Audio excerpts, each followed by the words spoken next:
Praise the Lord. खुदावंद यीशु मसीह के नाम से फिर एक बार इस हफ्ते के बाइबल स्टडी के अंदर आप सबों को फिर एक बार स्वागत करते हैं। Once again greeting to you all in the name of Yeshua the Messiah for the weekly Bible study class। गए हफ्ते में हम लोग ने एक नए विषय शुरुआत किए थे और वो विषय था आत्माओं की पिता। Last week we have started a new subject called the Father of Spirits and today we will continue। आज हम उसी को कई बातों को और हम दोहराएंगे। Last week we have seen that God is the creator and is also we saw the first point that he is the father. The second point that we have seen that he created man's spirit. Third point we saw that God formed soul and body. Fourth point that we saw that God made woman out of man. And the fifth point, God created all things. And the sixth point that we saw was that God created Lucifer। गए हफ्ते में आत्माओं की पिता के विषय में हम लोग 6 बातों को देखे थे। खुदा जो हमारे सृजनहार है उसी के विषय में हमने देखा कि वो हमारा पिता है। नंबर 2 हमने ये देखा कि ईश्वर ने मनुष्य की आत्मा बनाया। तीसरा पॉइंट हमने देखा कि खुदा ने ईश्वर ने प्राण और शरीर को भी बनाया। चौथा चीज हमने देखा कि खुदा ने नारी को नर से निकाला गया। पांचवा चीज हमने देखा कि खुदा ने या ईश्वर परमेश्वर ने सब वस्तुओं का सृष्टि करता है वो। और छठवां चीज हमने देखा कि खुदा ने लूसीफर और उनके सब दूतों को भी बनाया।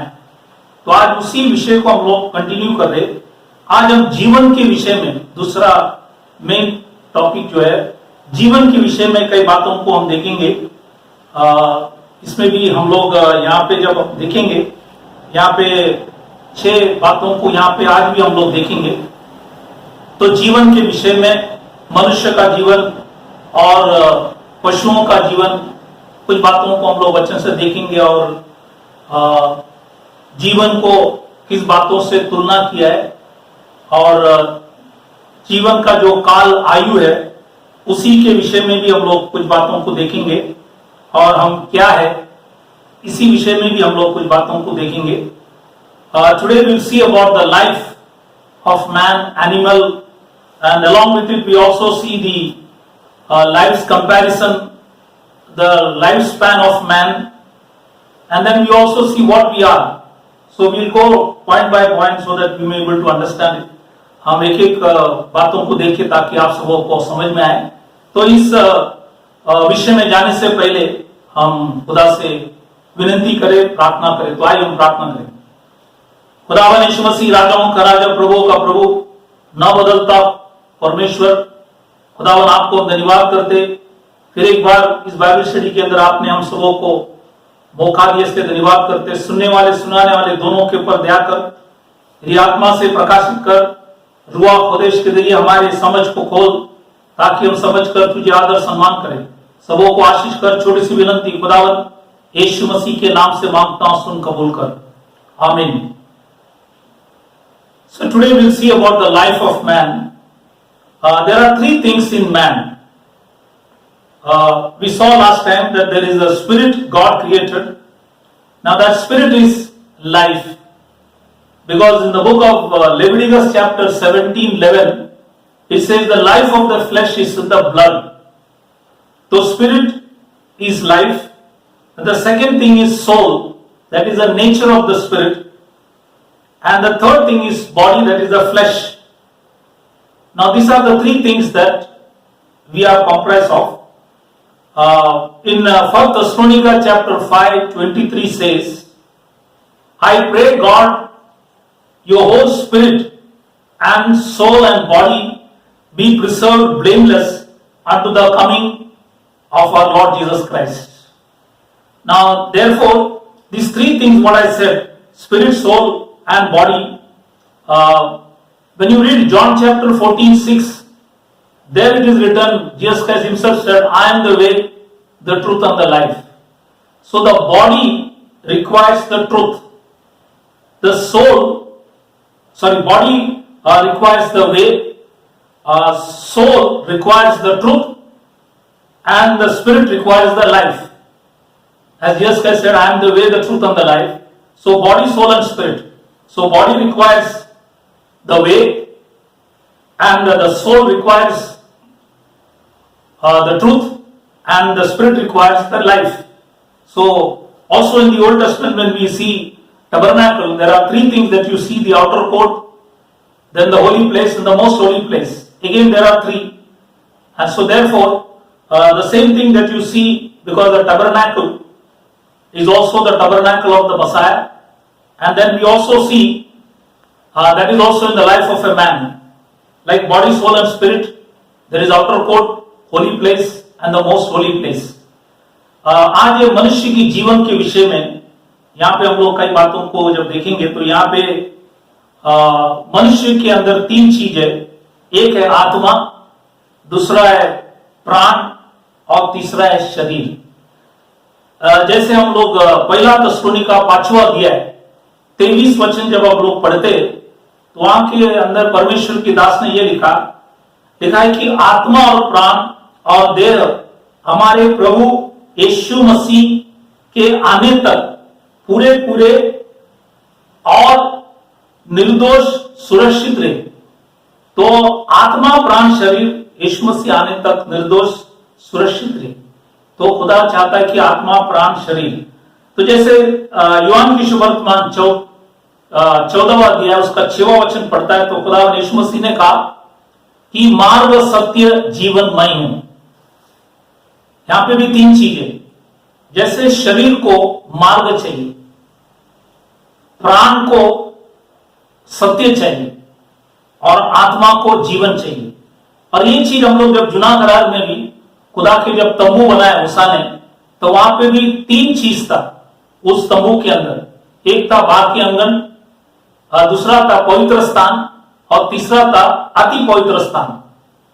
वहां पे भी तीन नई करार के अंदर खुदा ने कहा मार्ग, सत्य, जीवन मैं हूं। और इसलिए मनुष्य के जो तीन चीज है इसको, ये तीनों चीज की जरूरी है। जैसे मैंने कहा शरीर को मार्ग चाहिए, इसलिए खुदा ने यीशु मसीह मार्ग, सत्य, जीवन देने के लिए आया, कोई धर्म बनाने के लिए नहीं आया। वो एक मार्ग है और मार्ग सबके लिए, इसलिए हर शरीर में जो जीते हैं उनको मार्ग चाहिए। और एक बार मार्ग हम जाना तो प्राण के लिए हमें सत्य चाहिए और आत्मा जो है जीवन है। और जैसे ये जो प्राण जो है ये मतलब आत्मा का एक स्वभाव। और इसलिए आप ये जब आत्मा के विषय में लेवी की किताब 17वां अध्याय 11 वचन में लिखा है कि ये जो आत्मा जो है वो लहू के अंदर है। तो लहू मतलब जीवन। तो ये लेवी की किताब 17वां अध्याय 11 में दिखेंगे। और प्राण जो है, जो हमने गए बार के संदेश में देखा कि परमेश्वर ने अपने आत्मा बनाने का, आत्मा हमारे प्राण भी है, और उसी के विषय में भी हम लोग ने कई वचनों को गए बार देखे थे। और शरीर जो आज हमारे है, तो ये तीन चीज यहाँ पे आपको दिखेंगे। तो इसलिए इसके लिए आप घर पे इस वचनों को भी इसको पढ़ सकता है। जैसे प्राण के विषय में उत्पत्ति की किताब 2 अध्याय 7वां वचन, रोम की किताब 7वां अध्याय 22, 23 और 25 जब पढ़ेंगे तो खुदा वहां पे भी कुछ बातों को लिखा है ये प्राण के विषय में। और शरीर के विषय में हमने देखा कि दानियल की किताब 7:15 में लिखा है, रोमन्स की किताब 7:18 में है, 25 में है, 8वां अध्याय 10वां वचन। और आयुब की किताब 33वां अध्याय 6वां वचन भी आप पढ़ेंगे तो वहां पे भी मिलेंगे। तो ये तीनों चीज मैंने आपको बताया। तो when we saw about spirit, soul and body, the scripture for spirit is Leviticus chapter 17:11. Soul, which is the nature of the spirit, which is called also mind or inner man, Genesis chapter 2:7, Romans chapter 7:22, 23 and 25. Then regarding body, the scriptures are Daniel 7:15. It is also called flesh, Romans chapter 7:18, 25, chapter 8 verse 10, and Job chapter 33 verse 6. So this, when you read it, you will know about spirit, soul and body.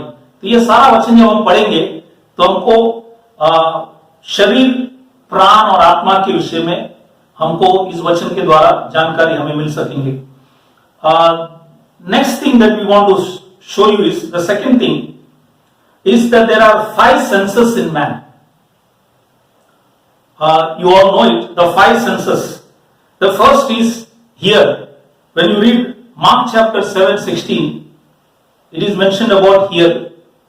Second is feel. That is Judges chapter 16:26. It is written about feel. The third, it is smell. That is the third sense. Genesis chapter 27:27. Fourth is John chapter 9:50. See. To see is also a sense. So that is John chapter 9:15. And the fifth sense is Exodus chapter 16:31. That's called taste.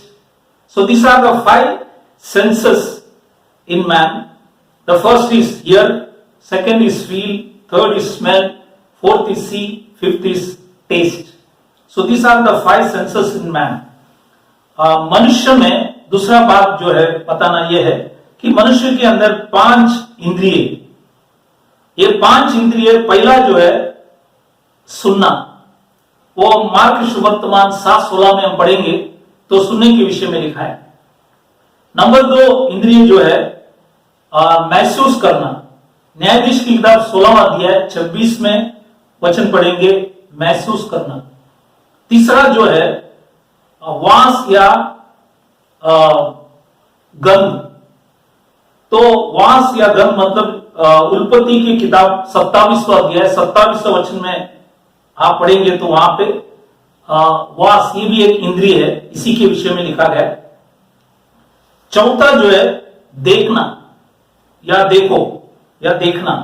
यूहान की सुवर्तमान 9:15 में देखना या देखने के विषय में लिखा गया.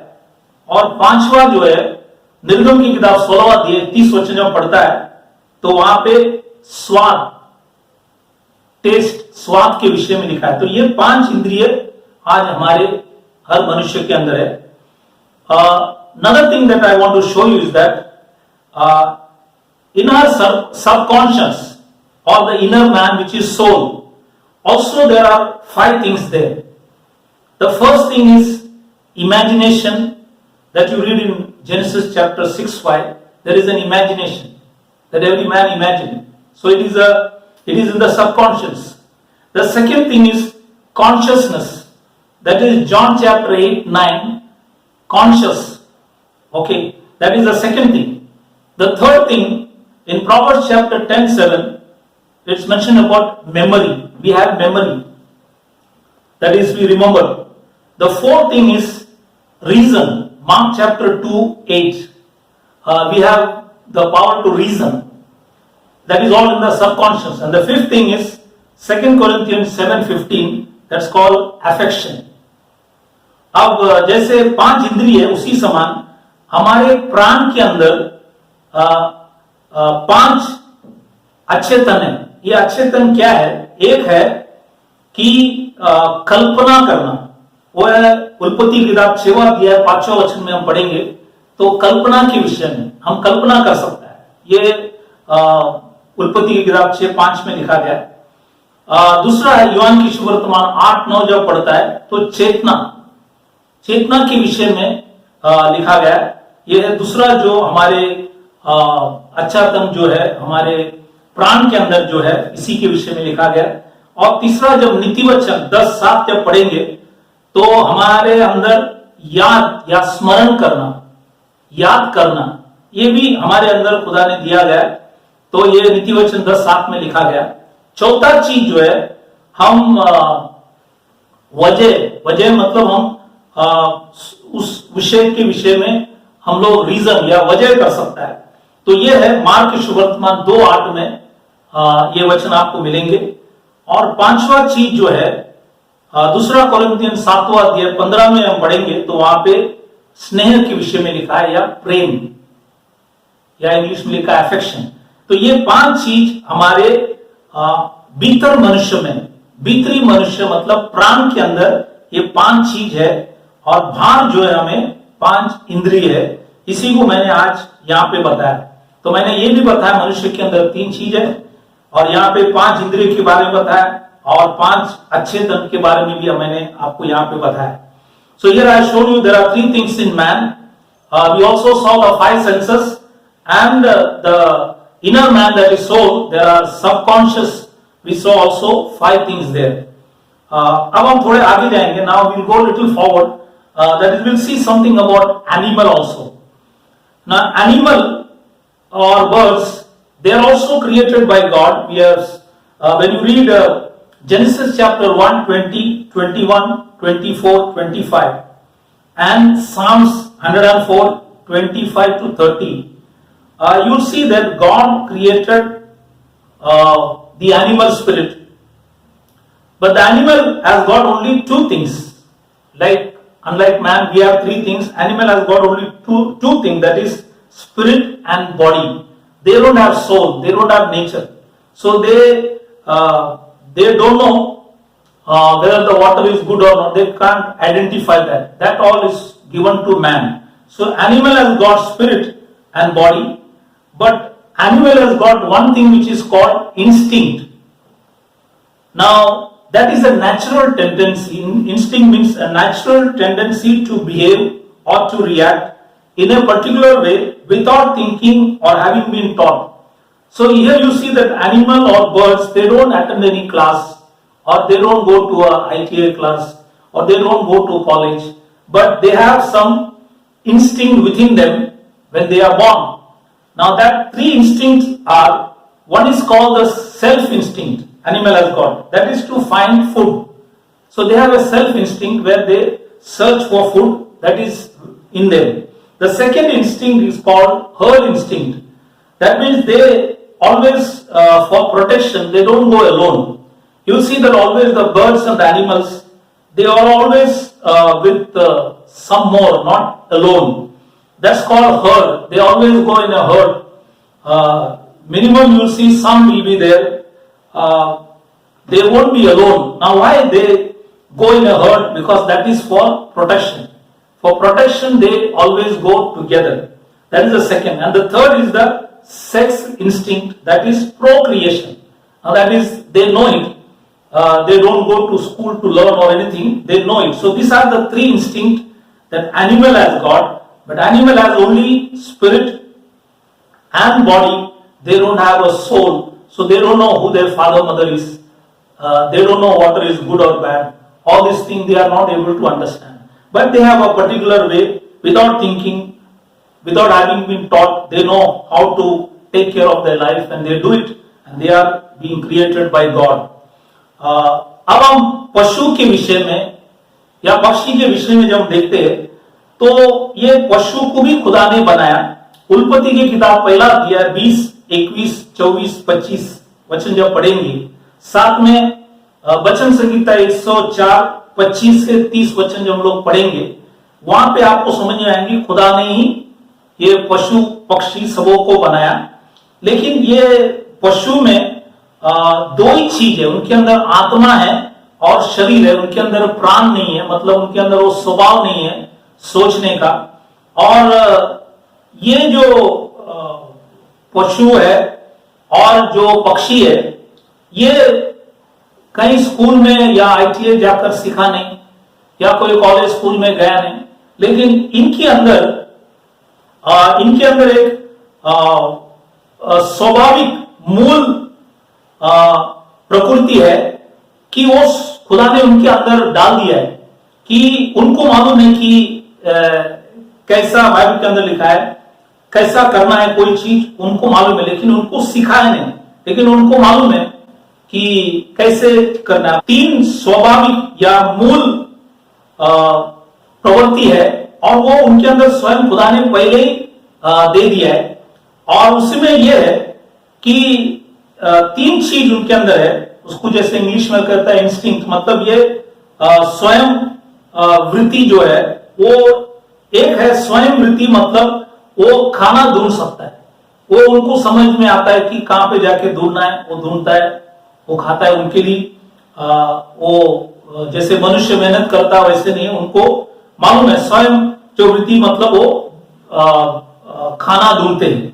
नंबर 2 है एक झुंड वृत्ति भी है। झुंड वृत्ति मतलब उनको मालूम है कि अकेला जाएगा तो खतरा है, इसलिए सुरक्षा के लिए वो झुंड के साथ कभी भी जाते, अकेले जाते नहीं, क्योंकि उनको मालूम है अकेले जाएंगे तो खतरा है, इसलिए कभी भी वो झुंड के साथ रहते हैं। इसलिए आप कभी भी देखेंगे पक्षी प्राणी कभी भी अकेला नहीं होता है, कभी भी वो झुंड के साथ रहता है। और तीसरा जो है लिंग वृत्ति जो है वो है उनको प्रसव के बारे में सब चीज मालूम है।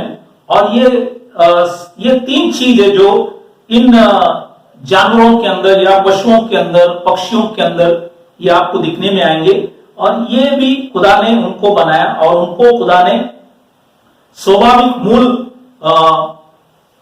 चीज उनके अंदर रखा है, और इसलिए खुदा ने इनको भी बनाया, और इसलिए सब कुछ बनाने वाला वो है।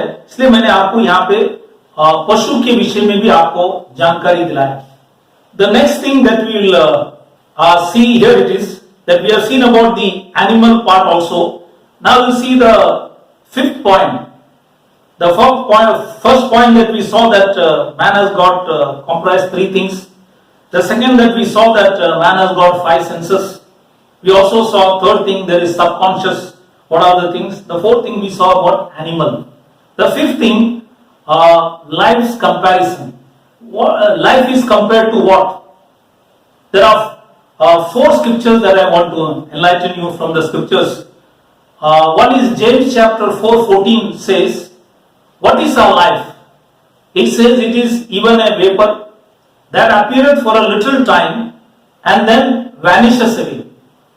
So our life is like a vapor. You see in the glass a vapor for some time, then you don't see it. That's our life. So we have been compared with the vapor. That is the first thing that we see, that is James chapter 4:14. The second scripture in Job chapter 14:2 says, he cometh forth like a flower and is cut down. So one day you are like a flower, then it is cut down. That is the comparison, the second comparison that you see in the Bible. The third that you see in Job chapter 8:9, it says, our days upon earth are a shadow. So our days upon the earth are a shadow. So it is the third comparison. First is we are a vapor. Second, we are like flower. Third, it says we are as a shadow. And the fourth thing, 1 Peter 1st chapter 24 verse says, for all flesh is as grass. The grass withereth.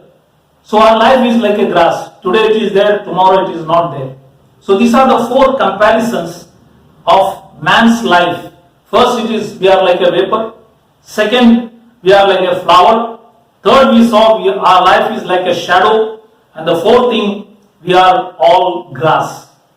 यहाँ पे जीवन का जो तुलना, आज हम ये जीवन हमारा क्या है, हम किससे तुलना कर सकते हैं? तो आज वचन पढ़ेंगे, 4 वचन आपको बताना चाहता हूं। एक है याकूब की किताब 4 अध्याय 14 वचन हम लोग पढ़ते हैं तो वहां पे ये लिखा है, तुम तो वाक के समान हो जो थोड़े देर दिखाई देती है फिर लोप हो जाते हैं। तो ये जो वाफ है, थोड़े देर के लिए आप देखते हैं कि ग्लास के अंदर, उसके बाद आपको दिखने में नहीं आएंगे। तो हमारा जीवन एक वाफ के समान है, खुदा ने इस वचन के अंदर लिखा गया। नंबर 2, अय्यूब की किताब 14वां अध्याय 2रा वचन जो पढ़ते हैं तो वहां पे लिखा है, वह फूल के समान खिलता फिर तोड़ा जाता है। तो फूल के समान मनुष्य खिलता है फिर तोड़ा जाता है। तो हमारे जीवन फूल के समान है। तीसरा जो तुलना जो है, अय्यूब की किताब 8वां अध्याय 9वां वचन हम लोग पढ़ता है तो वहां पे लिखा है, और पृथ्वी पर हमारा दिन चाय की, बाइबल के अंदर लिखा है, एक छाया के समान बीता जाता है। छाया, इट्स अ शैडो, छाया के समान बाइबल के अंदर लिखा है बीता जाते हैं। तो हमारे जीवन अय्यूब लिखता है एक छाया के समान है। तो मैंने बताया कि ये वाफ के समान है, ये फूल के समान है, और यहां पे लिखा है छाया के समान है। चौथा जो है परमेश्वर दास पहला पीटर पहला अध्याय 24 वचन हम लोग जब पढ़ते तो वहां पे लिखा है कि क्योंकि हर एक प्राणी घास के समान है, घास सूख जाती है। तो आज घास है, कल सूख जाता है, तो मनुष्य के जीवन घास के समान है। तो आज 4 उदाहरण मैंने वचन से बताया कि हमारे जीवन किस चीज से हम तुलना कर सकते हैं। एक है वाफ है, दूसरा है कि हम फूल के समान है, तीसरा जो है हमने देखा है कि एक छाया है, चौथा हमने देखा कि हम घास है। तो इसी के द्वारा तुलना किया गया। Now this is the next the 6th point that we'll see, the lifespan. We'll see some scriptures about the lifespan. That is the important thing that we need to know. God has given us a life. Then how many years are there? So we'll see some scriptures about it.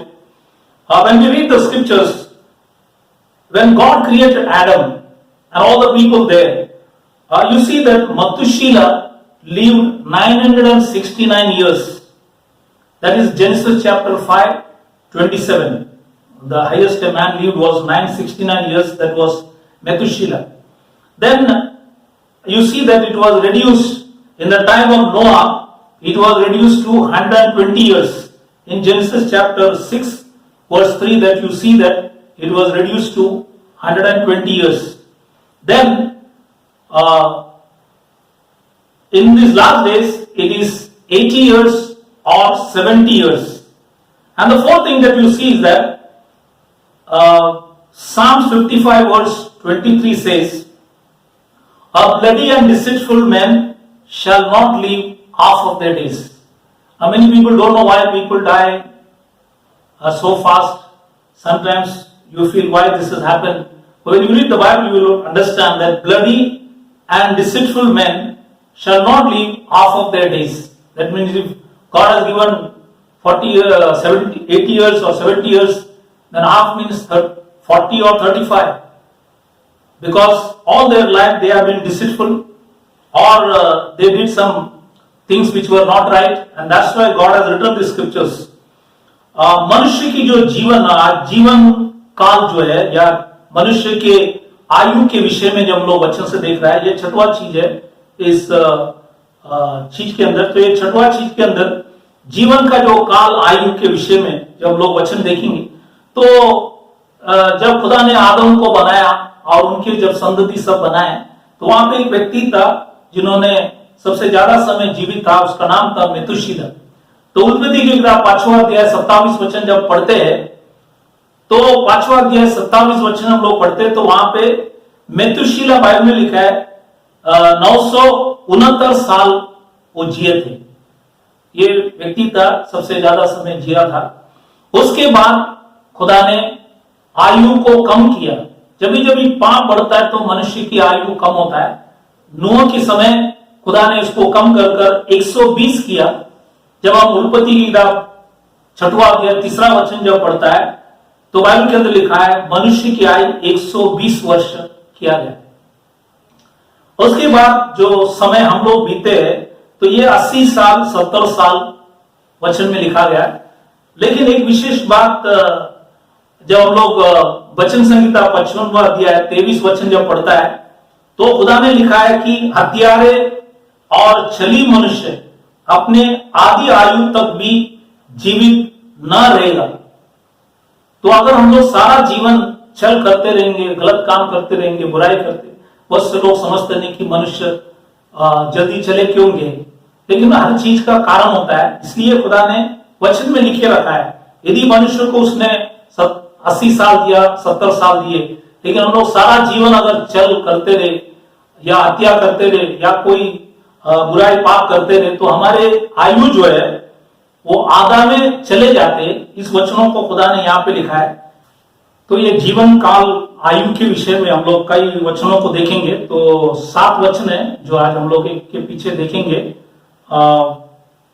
जीवन काल या आयु के विषय में हम लोग ने ऑलरेडी कुछ बातों को देखे और उसके जुड़ा हुआ कुछ वचन हम देखेंगे।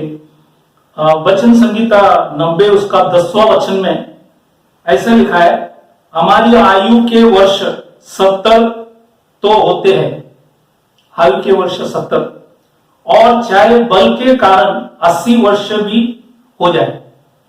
तो इसलिए अब ये जो वचन संहिता हम लोग पढ़ते हैं, ये मूसा की वचन संहिता है, ये दाऊद की नहीं, मूसा ने लिखा हुआ वचन संहिता है। और यहाँ पे ये वचन लिखता है कि हमारी आयु जो है 70 वर्ष, या हमारे अंदर बल होगा तो 80 वर्ष।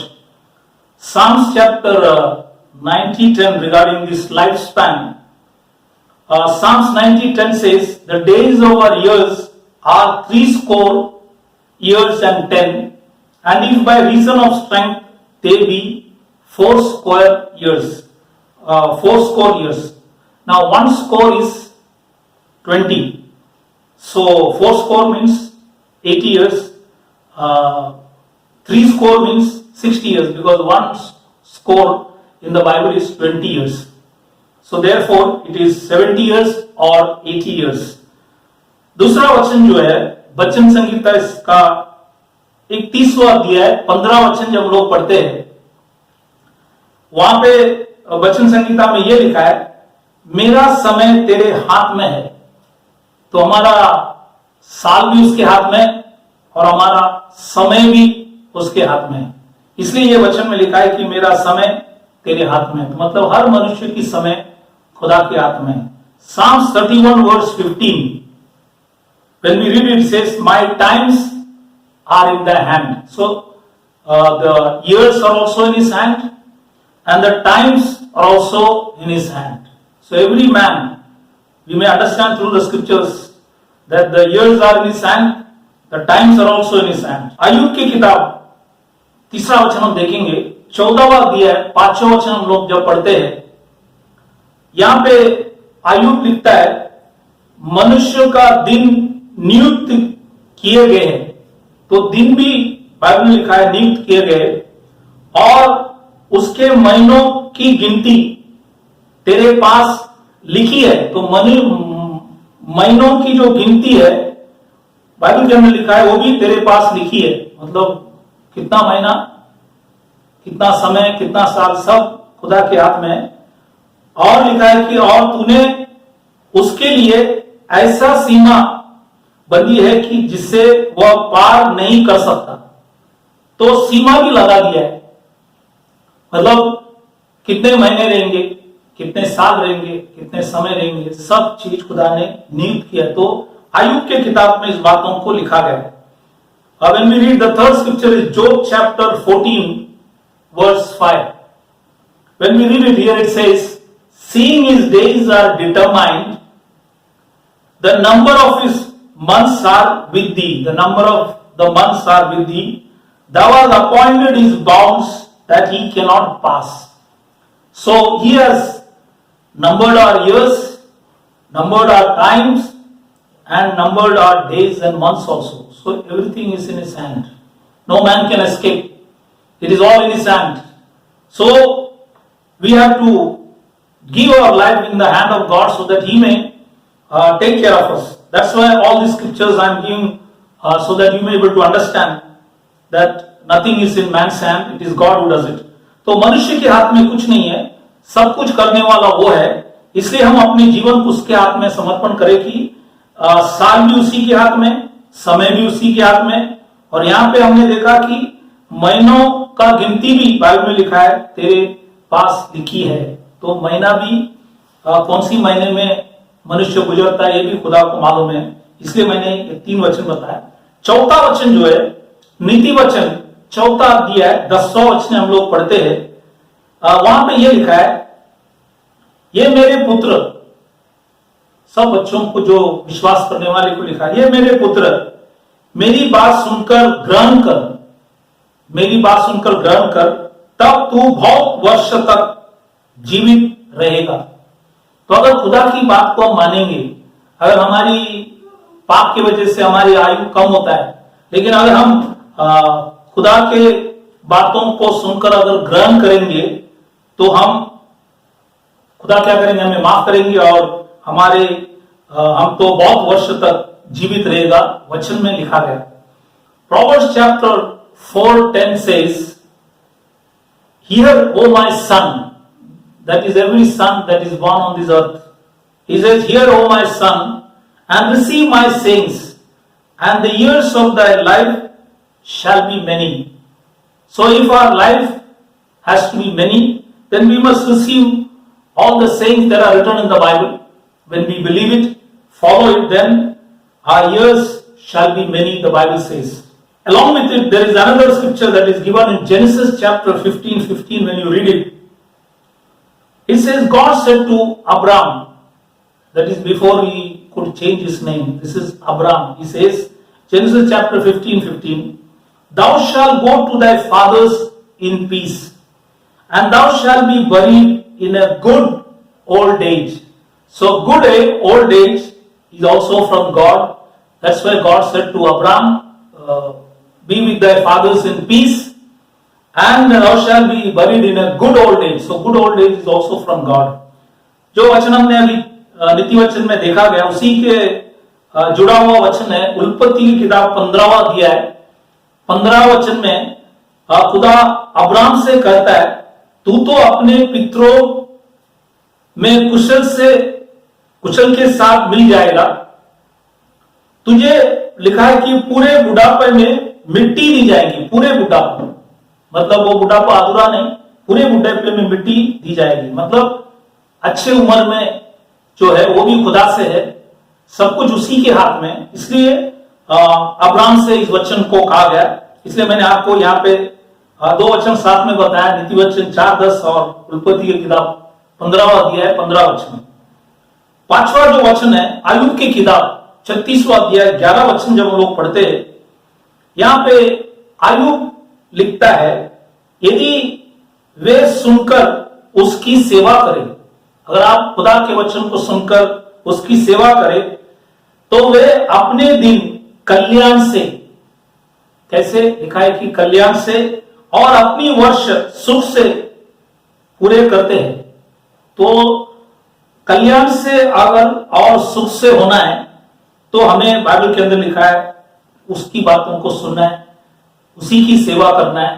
तो उसने कहा कि तुम्हारे जितने भी दिन है वो कल्याण से, और जितने भी वर्ष है बाइबल के अंदर लिखा है सुख से निकालने की योग्य खुदा है, खुदावन यीशु मसीह। जोब chapter 36 verse 11 says, if they obey and serve him, they shall spend their days in prosperity and their years in pleasure. That is in the right way. So, if your days and if your years has to go through prosperity and pleasure, then you must obey and serve him. That is his wish. That's why the fifth scripture that we are given. अब हम छठवें वचन में जाएंगे। छठवें वचन में हम नीति वचन में जब हम जाएंगे, नीति वचन 9वां अध्याय 11 वचन में लिखता है, मेरे द्वारा तो तेरी आयु बढ़ेगी। मेरे द्वारा मतलब खुदा के द्वारा ही आयु बढ़ेगी। मतलब गलती किया तो आयु कम होता है, लेकिन विश्वास करेंगे तो आयु बढ़ेगी, और तेरे जीवन की वर्ष अधिक होगी।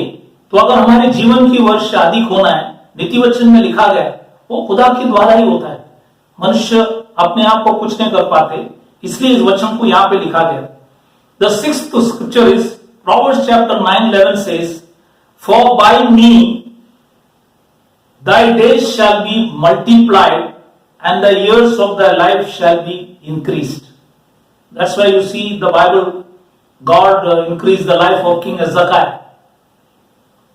He was supposed to die, but God increased 15 years. Now God can do that. Now here that's why it says, the years of thy life shall be increased and multiplied. When? That is only possible by me, he says. खुदा ने यहाँ पे जो नीति वचन 9:11 में पढ़े, तो खुदा ने जो लिखा है, मेरे द्वारा ही तू तेरा आयु, बाइबल लिखा है, बढ़ेगी। इसलिए हेzekiah राजा के जीवन खुदा ने 15 साल उसे बढ़ा कर दिया, और ये बढ़ाने का काम खुदा के हाथ में, किसी मनुष्य के हाथ में नहीं है। इसलिए ये वचन भी मैं आपको पढ़कर सुनाया। 7वां वचन जो है साम्स के किताब, जब वचन संहिता हम लोग पढ़ता है, 78 वचन और उसका 33वां वचन, हमें ये लिखा है, तब उसने उनके दिनों को व्यर्थ श्रम में और उनके वर्ष को घबराहट में कटवाया।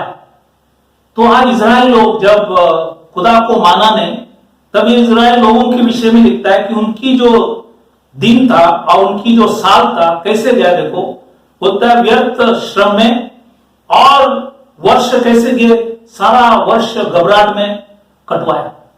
तो आज मनुष्य की जीवन इस प्रकार से ये सारी बातों को लिखी रखा है, ताकि हम जब वचन पढ़े, ताकि हमारे अंदर ऐसे घबराहट ना आए, वो हमें अच्छे जीवन देते। सारी बातों को इस किताब के अंदर लिखे गया है। इसलिए इस वचन को हमने पढ़ा, Psalm 78 verse 33. Here it says, therefore there, that means the people of Israel, days did he consume in vanity and their years in trouble.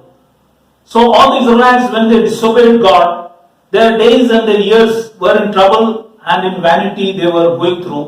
That's why God has written all the scriptures, that we may read it and understand it, that we must obey him, so that our life, what he has given us, he will take care, and we may be away from all vanity and all types of troubles. इसलिए ये वचन को हमने यहाँ पे 7 वचन जो आपको बताया कि ये वचन जो हम लोग ने मनुष्य की आयु के विषय में हमने देखा, 7 वचन मैंने आपको यहाँ पे बताया।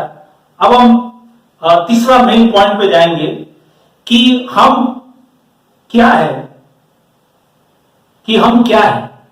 यहाँ पे 3 बातों को मैं आपको यहाँ पे 9 वचन देता हूं, लेकिन इसमें 3 चीज आपको याद दिलाना। एक है, हम कुछ नहीं है। नंबर 2 लिखा है कि हम सब मिट्टी है, और तीसरा जो यहाँ पे लिखा है, हम सब कीड़ा है। तो हम कुछ नहीं है, हम मिट्टी है और हम कीड़ा है। हम कुछ वचनों को देखेंगे वचन से। The third point that we are going to see now is what are we. We have seen about the lifespan now we'll see what are we. Now there are 3 things. One is we are nothing, second we are all dust, and the third thing we'll see that we are all worm. So we'll see some scriptures. आज इसी विषय में हम लोग कुछ वचनों को देखेंगे। पहला वचन इसी विषय में, हम क्या है।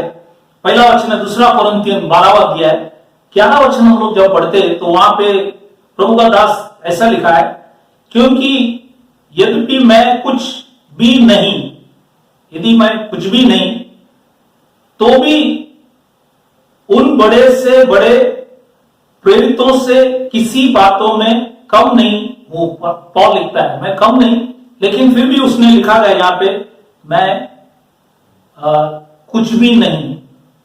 तो पॉल ने मान लिया कि मैं कुछ भी नहीं। इसलिए आज हम भी इस बातों को याद रखें कि हम भी कुछ भी नहीं।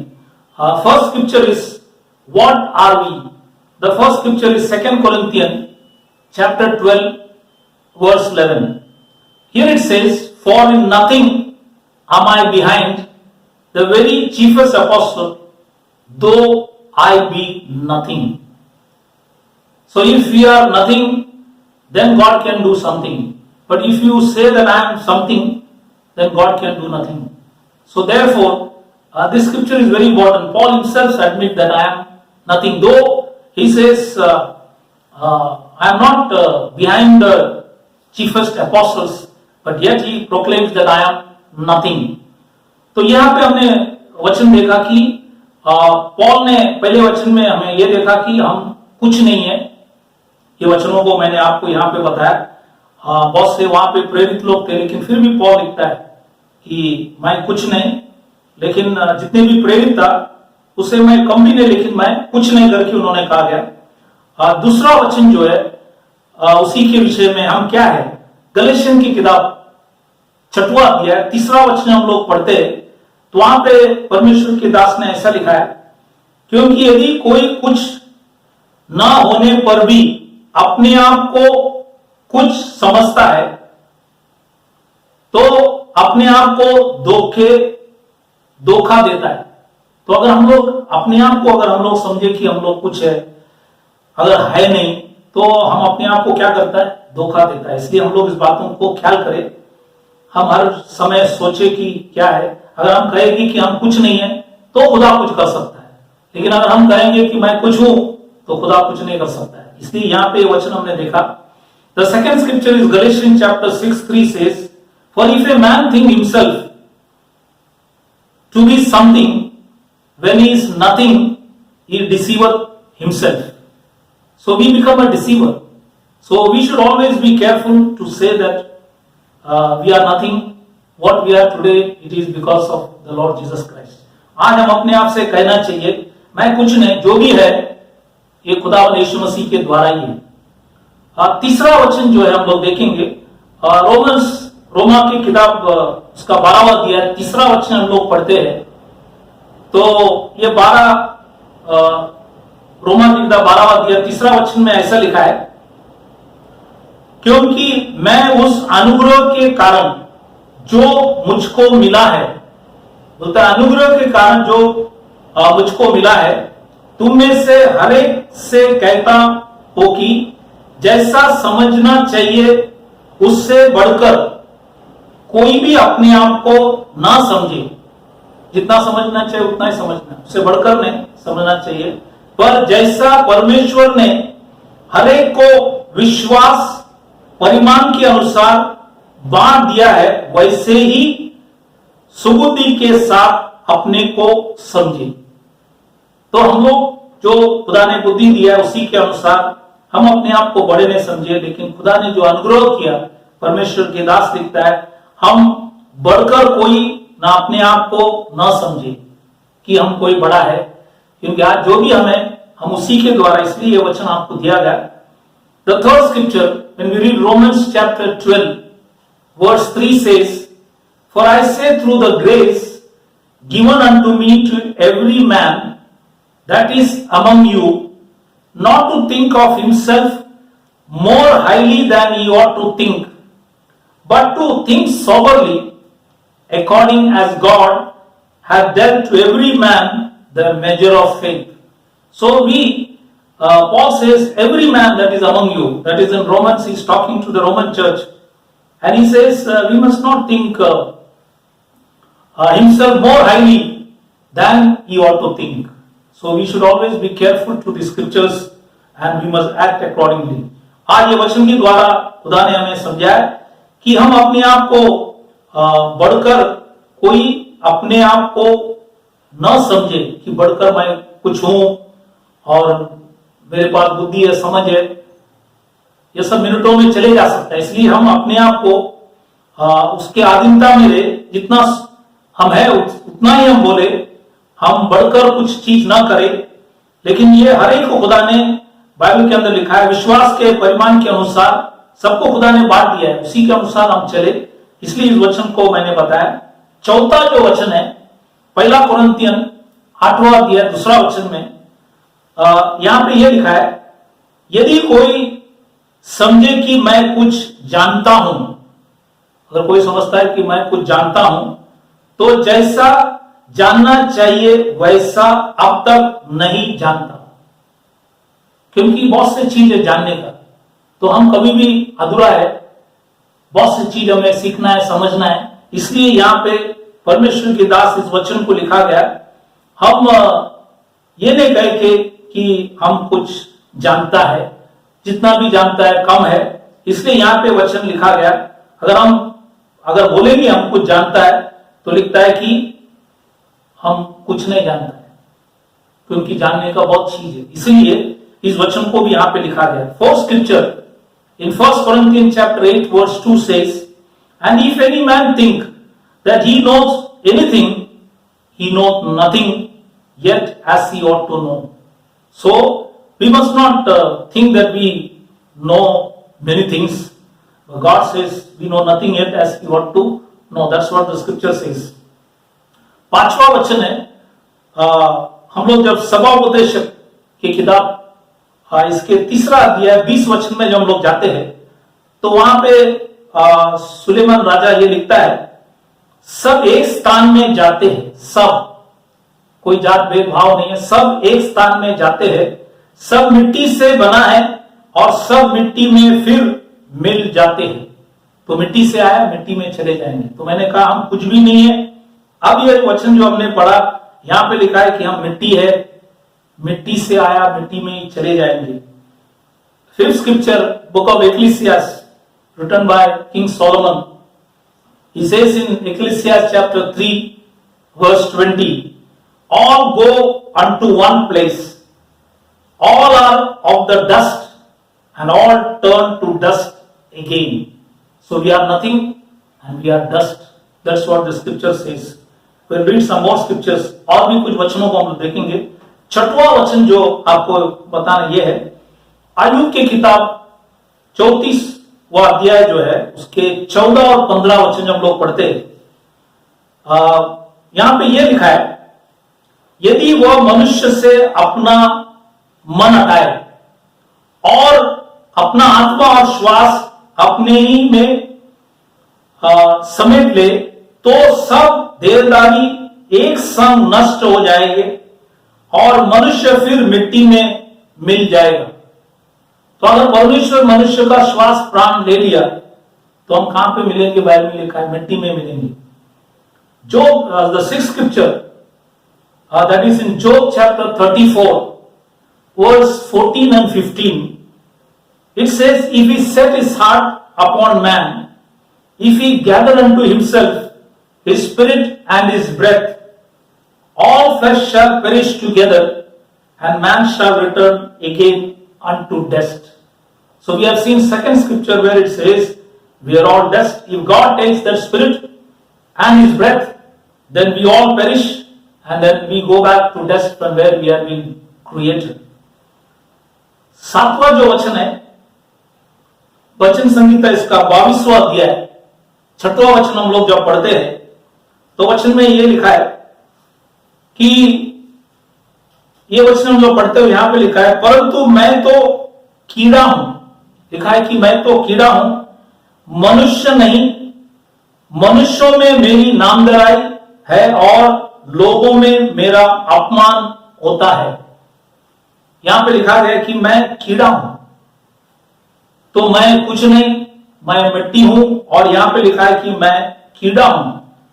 7th scripture, Psalms 22 verse 6 says, but I am a worm and no man, a reproach of men and despised of the people. So we are a worm, we are nothing, and we are dust. We came out of dust and we return back to dust. Here it says we are like a worm. That's why Psalms, we have read it. It says we are all worm. This is the 7th scripture that I have given. 8वां वचन जो है, आइजिया नबी क्या लिखता है हम लोग वचन से देखेंगे। एशिया की किताब 41वां अध्याय उसका 14 वचन जब लोग पढ़ते हैं, यहां पे लिखा गया, ये कीड़े सरी के याकूब, तो याकूब से कहा कि कीड़ा है, कीड़े सरी के याकूब, ये इजराइल के मनुष्यों, लिखता है कि मत डरो, यहोवा की ये वाणी है, यहोवा की ये वाणी है, मैं तेरा सहायता करूंगा, इजराइल का पवित्र तेरा छुड़ाने वाला है। तो वही छुड़ा सकता है और वही सहायता कर सकता है। इसलिए लिखता है कि ये कीड़े सरी के याकूब से इस बातों को आइजिया नबी ने लिखा गया। इसलिए इजराइल से भी कहा गया, याकूब से कहा गया कि तुम सब कीड़े हैं। इसलिए ये वचन यहां पे लिखा गया। लेकिन लिखता है भले हम कीड़ा है, लिखता है कि छुड़ाने वाला और सहायता करने वाला वही है।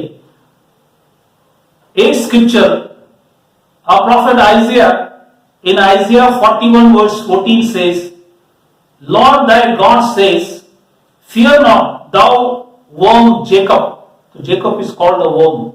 And you men of Israel, I will help thee, saith the Lord, and thy Redeemer, the Holy One of Israel. So though we are worm, he is our Redeemer and he only can help us. That's what this scripture says. That's why he says we are nothing, we are dust and we are worm. हमने देखा वचन से कि हम कुछ नहीं है और हम मिट्टी है, और यहां पे हमने देखा कि हम कीड़ा है। और एक आखिरी वचन जो है ये 9वां वचन है। आयुब की किताब 25वां अध्याय 6वां वचन में वो आयुब की जो दोस्त थे, 3 दोस्तों में एक दोस्त वो है शुई बिल्दाद। ये शुई बिल्दाद जो वहां पे आकर कहता है, फिर मनुष्य की क्या गिनती जो कीड़ा है, बोला मनुष्य की क्या गिनती जो कीड़ा है, और आदमी कहां रहा जो केचुआ है। बोला आदमी कहां रहा, वो केचुआ है, वो कीड़ा है। इसलिए यहां पे वचन दिया गया। The 9th scripture is in Job chapter 25 verse 6 says, this is the friend of Job, the Shuhite, the Bildad says, he said, how much less man, that is a worm, and the son of man, which is a worm. So we conclude here that man is a dust, man is nothing, and man is a worm. So today, as we come to all these scriptures, we have seen today a few important things in our second part of our Bible study. We have seen today about the life of man. In that life of man, we have seen 6 points. That is, there are 3 things in man we have seen. Then second thing we have seen that man has got 5 senses. Third thing we saw that subconscious, that is the soul, what are there. Fourth thing we saw about animal. Fifth thing we have seen about life's comparison. The sixth thing we have seen about the lifespan of man. And the seventh thing that we saw what we are. So these are the things that we saw today. आज हमने खुदा के पवित्र कलाम से जो मनुष्य के जीवन के विषय में हमने देखा, ये दूसरा भाग में हमने जीवन के विषय में देखा। उसमें मैंने कहा पहली बात की मनुष्य में 3 चीजें, उसके बाद हमने 5 इंद्रिय के बारे में देखा। तीसरा बात अचेतन मनुष्य की जो प्राण के अंदर 5 चीजें उसी के विषय में देखा। चौथा चीज हमने जानवर पक्षी के बारे में देखा। 5वां चीज हमने जीवन का तुलना किस चीज से किया देखा गया। और 6वां चीज जीवन के जो काल या आयु उसी के विषय में कई बातों को हमने आज यहाँ पे हम लोग ने आज यहाँ पे देखा। तो ये 6 चीज आज मैंने आपको यहाँ पे बताया, और इसलिए मैं खुदा को धन्यवाद करता हूं कि खुदा ने फिर एक बार इस बाइबल स्टडी के अंदर हम सबों को मदद की। आज हम इस महामारी के बीच में, जैसे मैंने कहा, जिस समय से 5वां महीना जब शुरू हो गया, जुलाई 22 तारीख से हिंदुस्तान के अंदर भी महामारी हर दिन कम से कम 50,000 के नजदीक आपको दिखेंगे, और रोज ये बढ़ रहे हैं।